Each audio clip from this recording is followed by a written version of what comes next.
देखो हम पहला फाइलम पढ़ते हैं पोरीफेरा। पोरीफेरा के अंदर कैसे ऑर्गेनिजम्स आते हैं, पोरीफेरा इस नाम को ही हम डिवाइड कर सकते हैं। पोरीफेरा के अंदर ऐसे एनिमल आएंगे जिनकी बॉडी के अंदर क्या प्रेजेंट होंगे, पोर। पोरीफेरा के अंदर कैसे ऑर्गेनिज्म आएंगे, पोर बियरिंग एनिमल्स आते हैं जिनकी बॉडी के अंदर क्या प्रेजेंट होते हैं, पोर प्रेजेंट होते हैं। पोरीफेरा के मोस्ट ऑफ ऑर्गेनिजम्स किस फॉर्म के अंदर पाए जाते हैं, कहां पे रहते हैं, इनका हैबिटेट कहां पे होता है, मैराइन के अंदर होते हैं। लेकिन इंपॉर्टेंट बात है, एक स्पंज, पोरीफेरा के ऑर्गेनिजम्स का कॉमन नेम क्या है, स्पंज। ठीक है, पोरीफेरा के अंदर सारी की सारी क्या आती है, स्पंजेस आती हैं।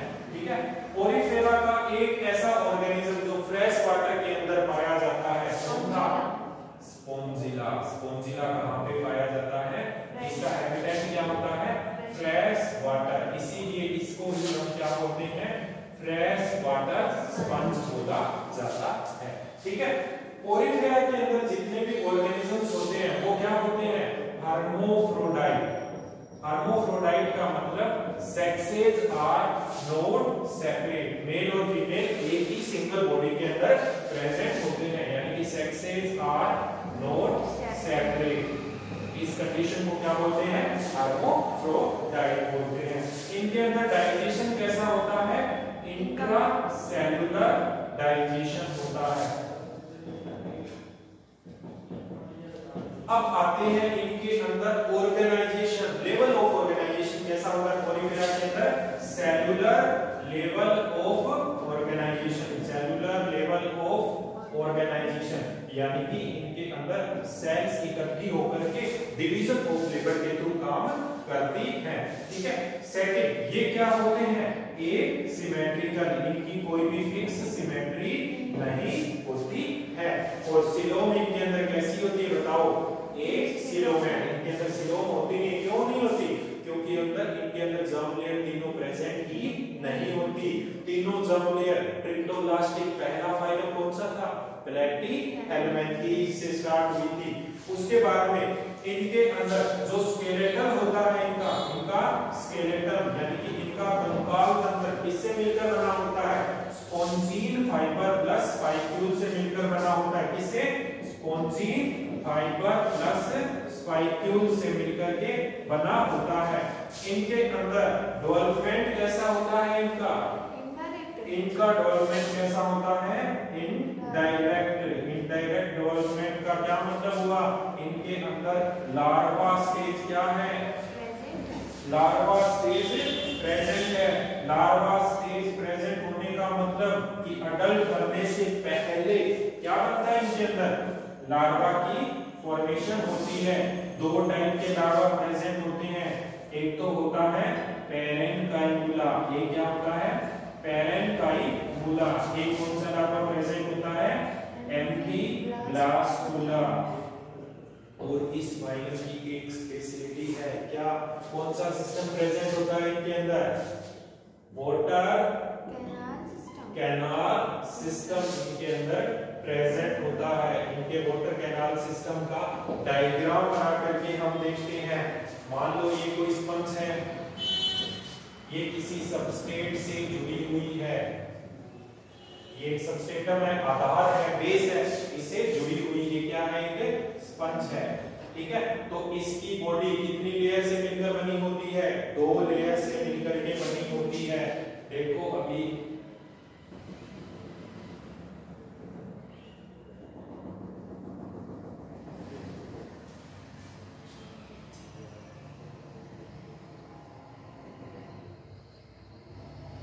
इसकी बॉडी के अंदर सबसे बाहर वाली लेयर को हम बोलते हैं पिनेटोडर्म।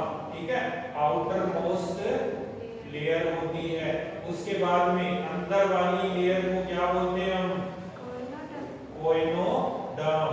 क्या बोलते हैं, कोइनोडर्म। इस कोइनोडर्म के ऊपर स्पेसिफिक टाइप की सेल्स लगी होती हैं जो किसका काम करती है, फिल्टर फीडिंग का काम करती है। किसका, फिल्टर फीडिंग का काम करती है।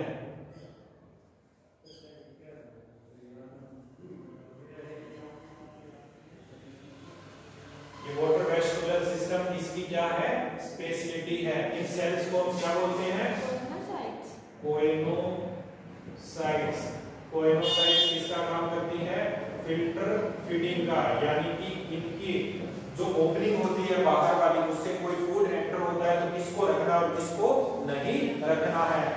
ये किसके अंदर हेल्प करेंगी, इंट्रासेल्युलर डाइजेशन के अंदर। कैसा डाइजेशन, इंट्रासेल्युलर डाइजेशन के अंदर ये क्या करती है, हेल्प करती है। उसके बाद में इन दोनों सेल्स, बाहर वाली आउटर लेयर पिलेकोडर्म और कोइनोडर्म के बीच में कुछ स्पेसिफिक सेल्स प्रेजेंट होती हैं, जिसको क्या बोलते हैं, आर्कियोसाइट्स। आर्कियोसाइट्स के अंदर कैसी सेल्स प्रेजेंट होती हैं, टोटिपोटेंट सेल्स प्रेजेंट होती है। टोटिपोटेंट का मतलब टोटल पोटेंसी, जिनके अंदर डिवीजन की क्या होती है, पावर होती है। ठीक है। उसके बाद में ये बीच वाली जो कैविटी है इसको बोलते हैं स्पोंजोसील। क्या बोलते हैं इसको, स्पोंजोसील। स्पोंजोसील या फिर इसका दूसरा नाम होता है पैरागैस्ट्रिक कैविटी। स्पोंजोसील या पैरागैस्ट्रिक कैविटी। अब इसके अंदर यहाँ पर जो पोर है इनको क्या बोलेंगे, ओस्टिया। इनसे वाटर क्या करता रहता है, अंदर आता रहता है। ये किसका काम करते हैं, इनहेलेंट पोर का काम करते हैं। इनसे वाटर की क्या होती है, एंट्री होती है। इनसे वाटर यहाँ पे आ गया, यहाँ पे किसमें इकट्ठा हो गया, स्पोंजोसील। उसके बाद में कोइनोसाइट्स इनके अंदर क्या करेगी, फिल्टर फीडिंग। उसके बाद में पानी इस बड़े वाले पोर से क्या होगा, बाहर निकलेगा। इस पोर को हम क्या बोलते हैं, ओस्टुलम। इस पोर को हम क्या बोलते हैं, ओस्टुलम या एक्सहेलेंट। इससे क्या होती है, पानी का एग्जिट होता है। ये क्या है, इसका वाटर वेस्कुलर सिस्टम। ये एक क्या है, सबस्ट्रेटम, जिससे ये जुड़ा हुआ है। ठीक है। तो ये क्या है, इसका वाटर कैनाल सिस्टम। दोबारा समझते हैं। सबसे बाहर वाली लेयर पिनेकोडर्म, पिनेकोडर्म अंदर वाली लेयर कोइनोडर्म, बीच में क्या प्रेजेंट, आर्कियोसाइट्स जो टोटिपोटेंट सेल्स होती हैं। उसके बाद में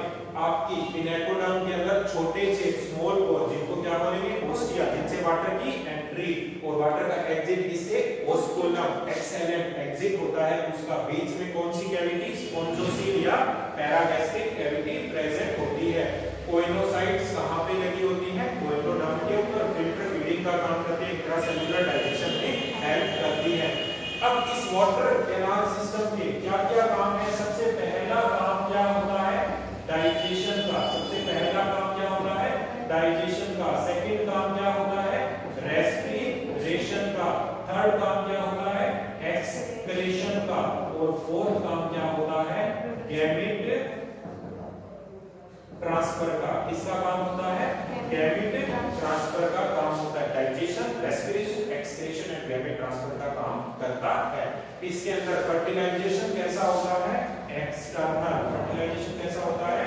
एक्सटर्नल फर्टिलाइजेशन होता है।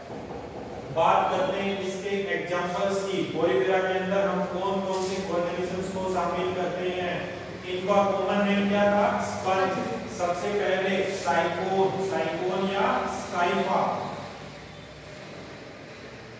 साइकोन या स्काइफा को हम बोलते हैं सिंपलेस्ट स्पंज। उसके बाद में फ्रेश वाटर स्पंज कौन सा था, स्पॉन्जिला, फ्रेश वाटर स्पंज। उसके बाद में यूस्पोंजिया, यूप्लेक्टेला। ये सारे के सारे एग्जांपल हैं किसके, स्पंजेस के एग्जांपल है। इसको क्विक रिवीजन करते हैं। सबसे पहले पोरिफेरा। पोरिफेरा का कॉमन नेम क्या है, स्पंजेस। कॉमन नेम क्या है, स्पंजेस। स्पंजेस पोरिफेरा इनको क्यों बोलते हैं, क्योंकि इनके अंदर पोर प्रेजेंट होते हैं, क्योंकि ये पोर बियरिंग एनिमल्स होते हैं। उसके बाद में इनके अंदर मोस्टली हैबिटेट इनका क्या होता है, मैराइन होता है। लेकिन स्पॉन्जिला एक ऐसी स्पंज है जो किसके अंदर प्रेजेंट होती है, फ्रेश वाटर के अंदर प्रेजेंट होती है। ये सारे के सारे ऑर्गेनिज्म हर्माफ्रोडाइट होते हैं, सेक्सेस सेपरेट नहीं होते, मेल एंड फीमेल एक ही सिंगल बॉडी के अंदर प्रेजेंट होते हैं। इनके अंदर डाइजेशन कैसा होता है, इंट्रासेल्युलर डाइजेशन होता है। और लेवल ऑफ ऑर्गेनाइजेशन कैसा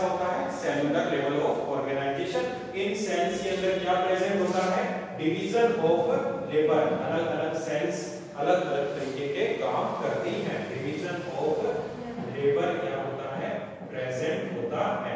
ठीक है, उसके बाद में इनके अंदर कोई भी बिग सिमेट्री नहीं होती है। स्केलेटल किससे मिलकर बना होता है, स्पॉन्जी फाइबर प्लस स्पाइक्यूल से। डेवलपमेंट कैसा होता है, इनडायरेक्ट, दो तरीके की लार्वा अवस्था इसके अंदर प्रेजेंट होती है, parent cannula and amphi blastula. उसके बाद में इसका जो की कैरेक्टर है, इसका मेन कैरेक्टर पोरिफेरा का क्या है, water canal system. Water canal system मिलकर के बना होता है दो तरीके की लेयर से, एक तो बाहर वाली इनेक्टोडर्म, अंदर वाली कोइनोडर्म। कोइनोडर्म में क्या लगी होती है, कोइनोसाइट्स, जो फिल्टर फीडिंग का काम करके इंट्रासेल्युलर डाइजेशन की हेल्प करने का काम करती है। इसके अंदर वाटर की एंट्री के लिए स्पेसिफिक पोर होते हैं जिनको क्या बोलेंगे, ओस्टिया, और वाटर की एग्जिट के लिए स्पेसिफिक बड़ा सारा पोर जिसको क्या बोलेंगे, ओस्टुलम। स्पोंजोसील वो कैविटी होती है जहां पर चार तरीके की एक्शंस होती है, digestion, respiration, excretion and gamete transport की मैकेनिज्म होती है। फर्टिलाइजेशन कैसा, एक्सटर्नल फर्टिलाइजेशन होता है। अब इसके अंदर रेस्पिरेशन और एक्सक्रीशन ये दोनों मैकेनिज्म होती है, वो किसके थ्रू होती है, सिंपल डिफ्यूजन के थ्रू होती है। डिफ्यूजन का मतलब कि जो भी सब्सटेंस है वो अपने हाई कंसंट्रेशन से लोअर कंसंट्रेशन की तरफ पैसिवली मूव करता है। बात करते हैं इनके एग्जांपल्स की, तो सिंपलेस्ट स्पंज कौन सा आ गया, साइकोन, जिसको स्काइफा भी बोला जाता है, स्पॉन्जिला फ्रेश वाटर स्पंज, उसके बाद में यूस्पोंजिया एंड यूब्लेक्टेला इसके एग्जांपल्स आते हैं। ठीक है,